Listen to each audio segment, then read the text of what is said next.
Hello বন্ধুরা, আসসালামু আলাইকুম। ফ্যামিলি বার্ড হাউসের পক্ষ থেকে আপনাদের সবাইকে স্বাগতম। আজকে আমরা আলোচনা করব পাখির হিট স্ট্রোক সম্পর্কে। গরমে পাখির হিট স্ট্রোক একটি মারাত্মক ঘটনা। অনেক সময় বোঝাই যায় না পাখির কি হয়েছে।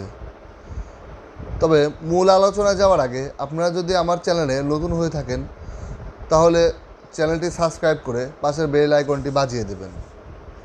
তো চলুন শুরু করা যাক। প্রথমত, হিট স্ট্রোক এটা কোনো অসুখ নয়। হিট স্ট্রোক হচ্ছে সম্পূর্ণ পাখি পালকদের একটি অবহেলার কারণ। পাখিকে এমন জায়গায় রাখলে যেখানে সরাসরি রোদ পড়ে, এমনকি বাতাসের কোনো ব্যবস্থা নেই। আবার দেখা গেল একটি খাঁচায় অনেকগুলো পাখি একসাথে রাখলে, এমনকি হঠাৎ করে তাপমাত্রা বেড়ে গেলেও এই হিট স্ট্রোকের ঝুঁকিটা বেড়ে যায়। এখন আমরা জেনে নেব হিট স্ট্রোকের লক্ষণগুলি।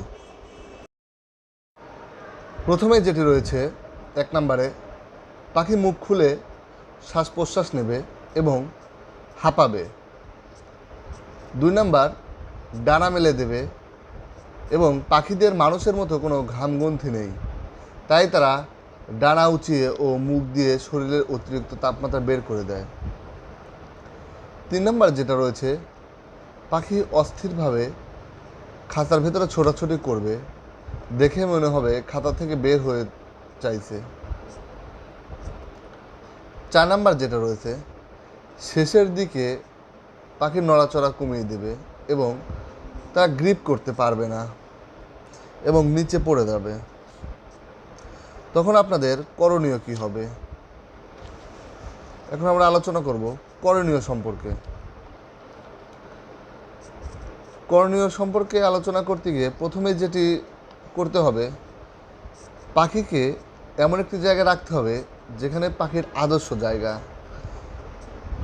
পাখির জন্য ঠান্ডা জায়গা নির্ধারণ করতে হবে, যেখানে সরাসরি বাতাস আসা যাওয়া করে এমন জায়গায় রাখতে হবে। দ্বিতীয়ত, শরীরে স্প্রে করতে হবে, কিন্তু খেয়াল রাখতে হবে পাখি যেন কাক ভেজা না হয়ে যায়, এতে ঠান্ডা লেগে যাওয়ার সম্ভাবনা থাকে। পাখিকে হালকা স্প্রে করতে হবে এবং পাখির ডানার নিচে স্প্রে করতে হবে। অবশ্যই খেয়াল রাখতে হবে নাক মুখ দিয়ে যেন পাখির পানি না ঢুকে যায়। 3 নম্বরে যেটা রয়েছে, পাখির পা পানিতে ভিজিয়ে রাখতে হবে। তাদের মুখে পানি দিতে হবে, নর্মাল কলের পানি ব্যবহার করবেন, কোনো মতেই ফ্রিজের পানি ব্যবহার করা যাবে না। এতে পাখি উপকারের চেয়ে অপকারিতাই বেশি হবে। এবং 4 নম্বরে পাখিকে একটি ভেজা তোয়ালে দিয়ে জড়িয়ে রাখুন। খুব বেশি দেরি না হয়ে গেলে এতে আপনার পাখি বেঁচে যেতে পারে। এই কাজগুলো করার পরে যদি আপনার পাখি বেঁচে যায়, অবশ্যই একজন চিকিৎসকের পরামর্শ নেবেন গরমে আপনার পাখিকে ভালো রাখার জন্য।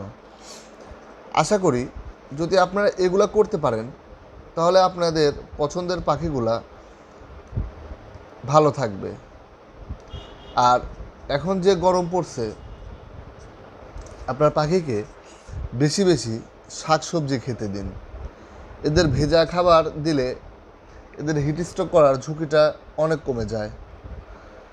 তাদের অতিরিক্ত কলমি শাক খেতে দিন এবং এই গরমে তাদের ভিটামিন প্রোভাইড করা একদমই বন্ধ করে দিন।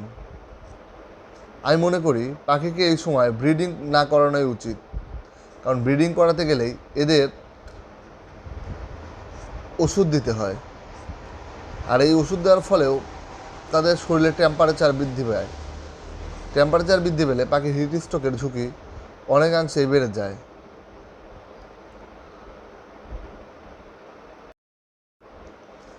পাখিকে এই সময় পুদিনা পাতা খেতে দিতে পারেন। এতে পাখির শরীরের টেম্পারেচার অনেকটাই নিচে নেমে যেতে পারে। আপনার পাখিকে এই গরমের সময় তৈলাক্ত বীজ কমিয়ে দিন, যেমন সূর্যমুখী বীজ রয়েছে, সরিষা দানা রয়েছে, এমনকি তিসিও। এগুলো আপনার পাখিকে গরমের সময় খুবই কম পরিমাণে দিন। আপনার পাখিকে প্রতিদিন গোসলের পানি দিন। যদি গোসল না করে তাহলে অবশ্যই পাখিকে হালকা করে স্প্রে করে দিবেন। 1-2 দিন পর পর আপনার পাখিকে অ্যালোভেরা মিশ্রিত পানি খেতে দিন। মাঝে মাঝে আপনার পাখিকে স্যালাইনও খেতে দিতে পারেন। আপনারা যদি আপনার পাখির ঠিকমতো যত্ন নিতে পারেন, আশা করি ইনশাল্লাহ আপনার পাখি এই গরমে হিট স্ট্রোক করবে না। দেখা যায় আমরা অনেক সময় অনেক কাজে আমরা বাসার বাহিরে যাই কয়েকদিনের জন্য। যখন আমরা বাসার বাহিরে যাব তখন অবশ্যই যে বাসায় থাকবে তাদের এই কথাগুলো বলে যাবেন, তাহলে আপনার শখের পাখিটি আর হিট স্ট্রোক করার সম্ভাবনা থাকবে না। আপনারা সবাই ভালো থাকবেন এবং আপনাদের এভিআরের পাখিকেও ভালো রাখবেন। আমি ইউটিউবে নতুন, আমার যদি কোনো ভুল হয়ে থাকে কথাবার্তার মধ্যে অবশ্যই ক্ষমাস্বরূপ দৃষ্টিতে দেখবেন। আর আমার চ্যানেলটি সাবস্ক্রাইব করে আমার পাশে থাকবেন। আসসালামু আলাইকুম।